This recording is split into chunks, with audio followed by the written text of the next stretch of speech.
John, it's the cup tie this weekend against Dunfermline. Is it safe to say that everyone at RRFC is up for it? How's training been? Yeah, training's been great. I think everyone's looking forward to it. You know, it's a mouth-watering tie. You know, it was as soon as it was drawn, it was one that everyone looked forward to. Obviously, when we drew it, it was a number of weeks before this game would come along. But since Saturday, obviously, everyone's very much upbeat, looking forward to this game. It's you know, one that's caught the imagination of the fans.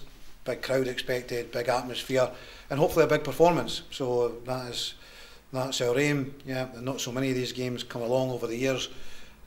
So you know, as I say, caught the imagination of the fans. Big crowd expected. Good sales. The tickets gone. Still, you know, a couple of days left before the game. Hopefully, there's even guys walking up in the day to boost the crowd on the day as well. Good. We always look back at the past, or we look at the last match in this instance before any game. On the back of the game at Airdrie, has that given you any food for thought on how to approach a game against a team from a higher division in the way that some teams have played against us in this league? You always assess the game, you always evaluate the last game. You know, as a team, as a management, backroom staff, you'll always look over a game and we'll look at what went well, what didn't need to go so well, what can we do better. You do that every week, no matter who you're going to play, and that's no different this week. Yeah, I mean, obviously, we will look at then Dunfermline as our next opponent. We'll look at them, you know, in all aspects of the evidence that we can find on them, and we will then, you know, look to put the tactics in place and the team in place from what we've got to go out on the pitch to do the best we possibly can. And that's, you know, there's more at stake in this game, and it's a derby game, it's a Scottish Cup tie. You know, it's one to also enjoy and savour, and that's what we are hoping to try and do. Yeah, you mentioned ticket sales, and we're looking at a good crowd already. There's nearly 4,500 tickets already been sold. How important for you is it that the players play the match and not the occasion? They don't get caught up in it. Yeah, well, you're hoping that will be the case.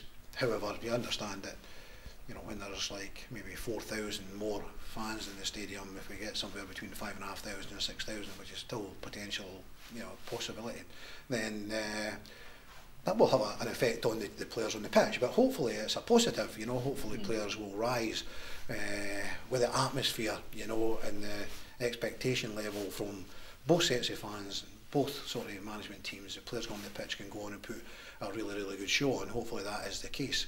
So yeah, we don't want them to get over hyped up, you know. Sometimes then you lose your focus on what you've got to do. But I think that will be difficult considering the amount of fans will be here, the noise that will be here, which, you know, is not here every week, obviously.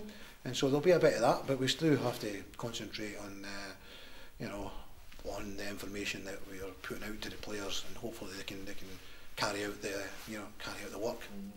In every game we play, we always look back at, you know, the history books, times we've played that team in the past, and obviously for you in your last spell here, there was some notable games against Dunfermline. What are the games, instance that stick out in your mind? Yeah, well, you know, I've already mentioned probably the bits and pieces here and there with regards to the save that David McGurn made at East End Park.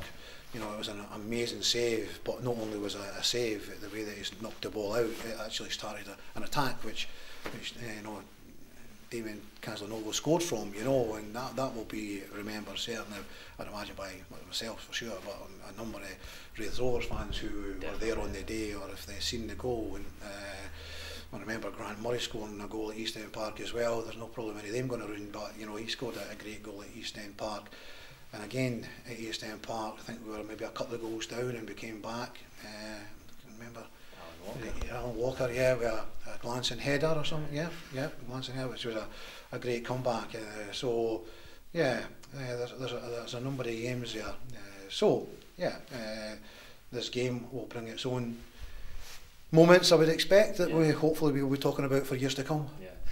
The game here, I always remember John Baird slipping in Gregory Taddy for the goal. The noise reportedly was heard as far away as the Danakere housing estate. How important for you is it that the fans enjoy the day, but also stay united and stick with us and remain positive during the Yeah, game. for sure. Yeah, definitely. Yeah, and that was another great goal. The one that you mentioned there.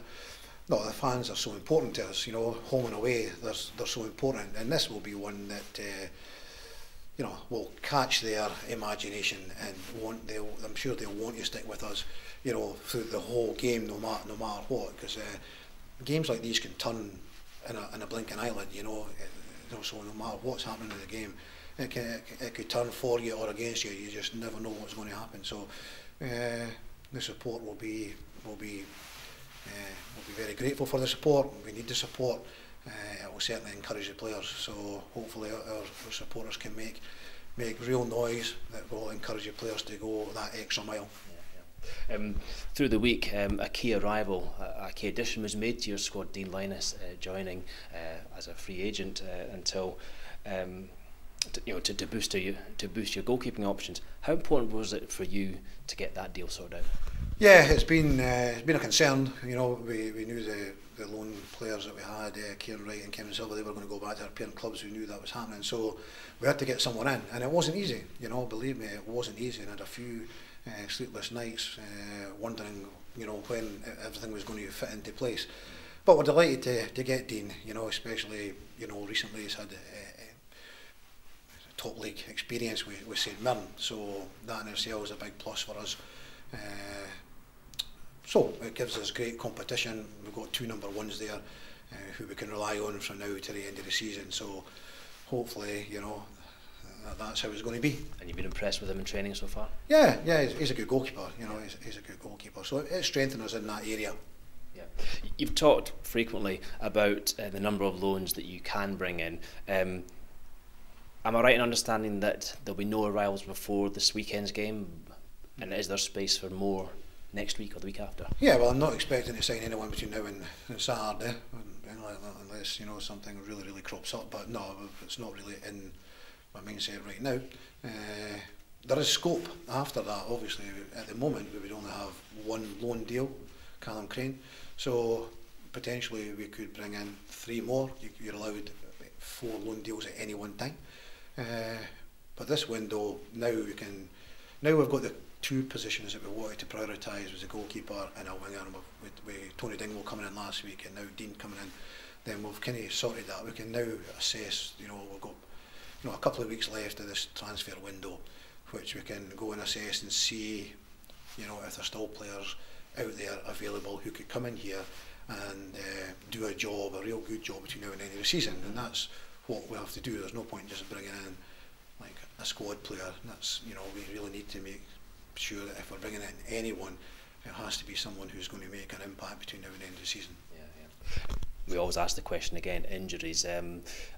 Kevin Nisbet is the notable absentee of recent weeks. Any other changes to his situation or other people? No, obviously Kevin, we said at the time we thought it was a bad one.